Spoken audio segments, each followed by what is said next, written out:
Hello, welcome to White Space, DCD's weekly roundup of the news in the data center world. Now, we'll start with Bill this week. We've heard that a noisy data center in Paris that was going to have to close down because of complaints from the neighbours turns out not to be so noisy after all. Not according to Interxion and the local authorities who've now said that, who've agreed with Interxion. They pointed out that a noise impact assessment carried out on their own initiative. Interxion got a lot of initiative, apart from when it comes to public relations, but we shall return to that later. Confirmed that the company's compliance with the authorised thresholds and the obligations contained in the environmental code were okay. In other words, it appears that running your generators and diesel gensets on Saturday mornings is quite okay. And they've said that the data centre can now was being reborn. Right. I mean, talk us through the sequence, because it never actually had to close down, did it? No, what happened was they opened the data centre, and if you look in the website, you'll see the Interxion provided us this week, not last week, but this week, with a fantastic aerial view of the data centre. It just shows you how close it is to people's homes and houses. They built the site. There was, I think it was a year-long protest by which is the name of the group, Urbaxian 93 Association. So that was the residents group who got together.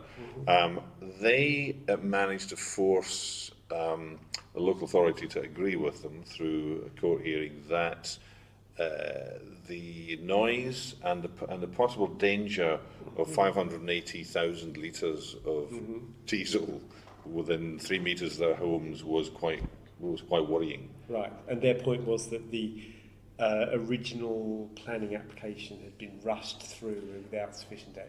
Yeah, absolutely. Yeah, that's exactly what they said. My feeling is that people don't tend to give up that quickly on problems like this, and these people still have to live beside that data centre, and if they have a genuine problem, then we will see more protests and we will see more action. I don't think this is finished. On the other hand, Interxion's put 132 million euros into building it there. They don't want to close it down and move it anywhere, and the local authority believes it's good for the local economy. So Interxion's data centre's quieter than people said it was, and quieter than the average data centre. And so also is its PR department, who we heard almost nothing about from during the course of this until the final answer. Well, until I emailed them a number of times and got nothing during the course of the individual discussion, and then an email this week to say, surprisingly, they had won their court case. And then during the course of discussions, I'm supposed to be talking to one of their directors who hasn't yet had time. It's Friday in France, so they probably knocked off around about 11 o'clock, but hasn't had time to talk to me. And then during the course of the discussions, they didn't mention the fact that they're expanding into 4 other cities, massive expansion of brand new facilities and build-out facilities in 4 other cities, in Frankfurt, Amsterdam, Dublin and Copenhagen. Another 170 million euros or something. That's right, it's over 170 million euros. Yeah. Right. Another potential yes. complaint. One has been built on top of a high-rise, one has been built beside a nursery, the other has been built on the top of a school. Right. So, allegedly. Yeah, it's residents in these areas. I mean, well... Actually, I'm thinking, because you don't have to have your generator running 24/7, right? No. They're there for sort of outages, failures, sort of extreme circumstances out of your control, and that's sort of like not unlike a plane occasionally flying over your head, and it's okay, it's inconvenient, but sooner or later it's going to stop and not going to happen again for a while. So. Yes.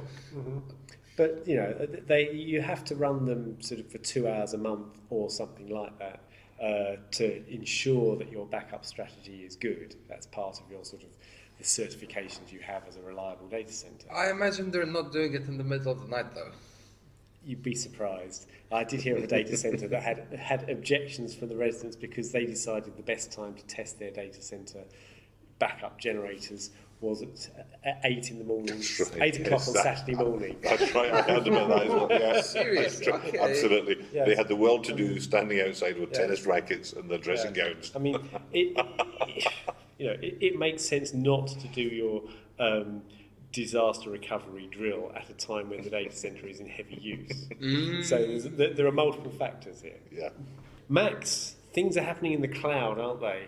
They're always happening in the cloud. There's no escaping it. But yes, this week, Microsoft announced that its Azure cloud service is going to now support Red Hat. And it supports a bunch of Linux distributions. So it's by itself, it's not much of a news point. But they're saying this partnership is going to go above and beyond anything they've done in the past. So people are going to be able to run their Red Hat Linux on Azure. Azure customers will get access to tools developed by Red Hat. It's but basically most interesting is sort of JBoss middleware.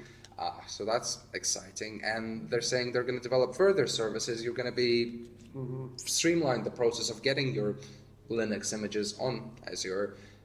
So yeah, it's kind of interesting that a company who built its business on selling proprietary operating systems is now an official Red Hat certified distributor. Yes, I mean, can you still get Windows on Azure? So I'm sure you can, but If you would really you want to. Yes. Another thing that happened in the cloud this week is IBM bought a company called Gravitant.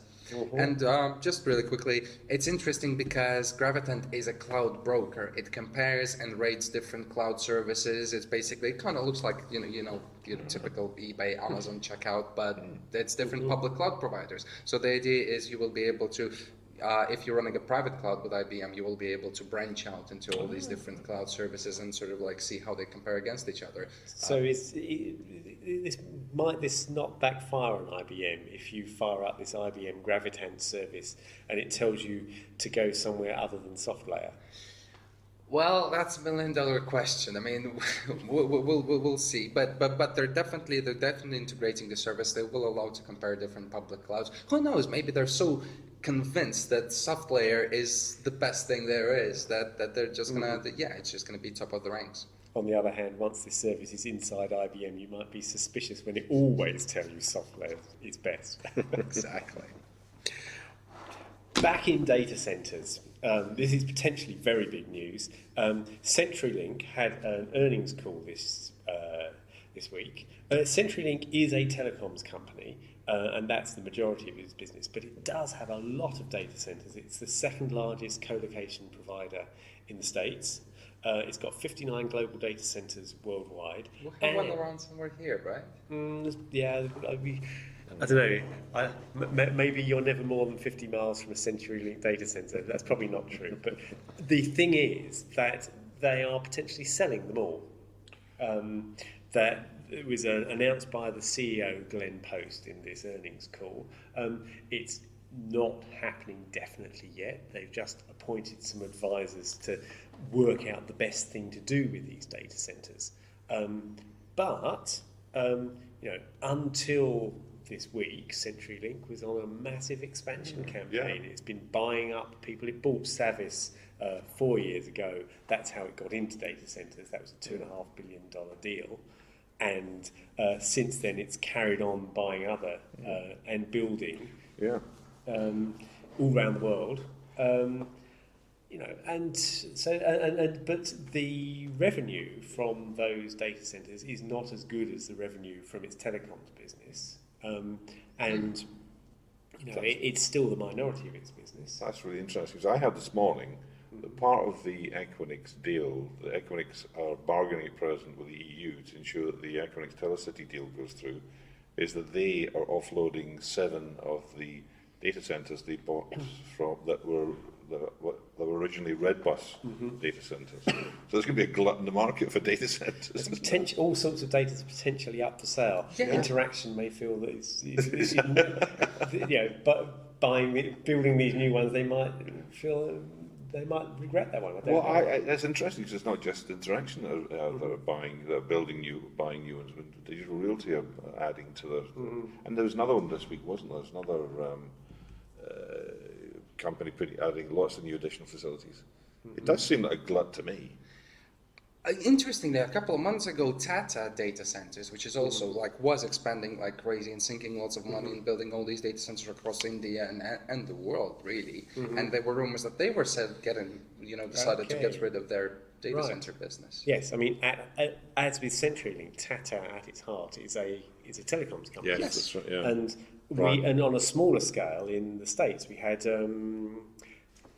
ClearSwift, telecoms company, has a deal with TierPoint where ClearSwift is selling off these data centers to TierPoint, but the partnership remains. So ClearSwift still gets the co-location business, but it's handled by its partner. Yeah. And it's early days to tell what CenturyLink will do on this bigger scale, but that's the kind of thing that might happen. Glenn Post is clear in saying that co-location will continue to be a service that his customers want from him. But he says, we do not necessarily believe we have to own the data center assets. Somebody may take them off their hands, and indeed it might even be someone they're already working with, because some of those data centers are leased, and the people that you lease your data centers may decide they want to get more into running the data centers. Yeah, and they still provide the network, right? Yeah, I mean, Digital Realty, for instance, has been building a lot of data centers and is now getting into the co-location space. Yeah. I wonder if the big picture here is that co-location has become something that is more to do with a sort of a merged thing around real estate and not really essentially a good thing for telcos to do. So Max, we've heard about big mergers. This week we've got a great divorce. Yes. Whereas Meg Whitman is essentially dumping everything she doesn't want and everything that's not sexy enough. So, Hewlett Packard Enterprise, or HP Enterprise, how we're not supposed to call it, but everyone most certainly will. Max, don't call it HP Enterprise. Oh no. Hewlett Packard Enterprise don't like it when you call it HP Enterprise. I think before they insisted we call them HP, so go figure. I don't know. Anyway. Yes, carry on. I've got a theory. Remember your grand guidelines, sir. Yes, I'm going to get a talking to. But Hewlett Packard Enterprise is now a separate company. It manages everything that we're actually interested in. And HP Incorporated keeps on doing, keeps on dying, really. So they've got the PC and printer business. And I mean, yeah. Horrible. I mean, the man in charge of that, who, by the way, Diane Wessler, who before was an executive vice president of HP's printer and personal systems business, is now the CEO of HP Incorporated. But, as I've said, we're not interested. HP Enterprise, though, servers, storage, cloud, a lot of talk about hybrid. They're still doing Helion, and there might be a lot more services involved because HP wants to sort of like reorganize itself a little bit, do a little bit more on services because it's a growing area, and while they're doing that, they can also sell some additional HP kit, I think. Yes, okay. So the aptly named HP Inc. sells HP Inc. And yes, indeed. I wonder, looking at your printout here, I wonder if this insistence that we call HP Enterprise and always call it Hewlett Packard Enterprise has anything to do with the fact that sometimes this might be printed out. Hewlett Packard Enterprise has another 10 letters. It involves printing, it involves more ink. I think there's a deal being done here. So they're helping their own, yes. Yeah. Also, the logo. Can we talk about the logo? What kind of rubbish is that? I thought that was a printing error. No. It's a blue rectangle. You're joking. That's the first time I've seen that. Is that right? That is the logo, yes. That's just genius, minimalist genius. Depressing. I mean, is that an identity? Is that how you want to be recognized? It's not even blue. It's sort of like turquoise, I guess. Yes. It looks like a letterbox. It is. It's a letterbox. Yeah. That's what it is, letterbox. For posting printed documents through. So you print them and put your back through the letterbox. Yes. So anyway, they've been talking about it for a while. We pretty much know everything that's going to happen now. And just that is that. They're two separate companies. They're trading so separately. Last week, Meg Whitman rang the opening bell on the New York Stock Exchange. Bam! A new company, but very much like the old company. Right. And did anything exciting happen to their shares in the stock exchange? Did anybody care? I actually have no idea. I mean, I know, I keep forgetting to look at this stuff. my portfolio is currently at 0. Maybe we should do that. Have a look. Maybe we should do a stock exchange competition. Actually, if you bought Bitcoins, though, this week has been great, amazing. Nobody knows why they're talking. It's the Chinese, it's the Russians, it's this and that. But essentially, yeah, the Bitcoin price hit a high, sort of like at the highest point in the last couple of years since we had that crazy high of like almost $1,000 and a subsequent crash. So yeah, if you have Bitcoins, you might consider selling. Good. I think we'd better leave it there. Join us next week for White Space. Thank you for joining us this week. Yeah.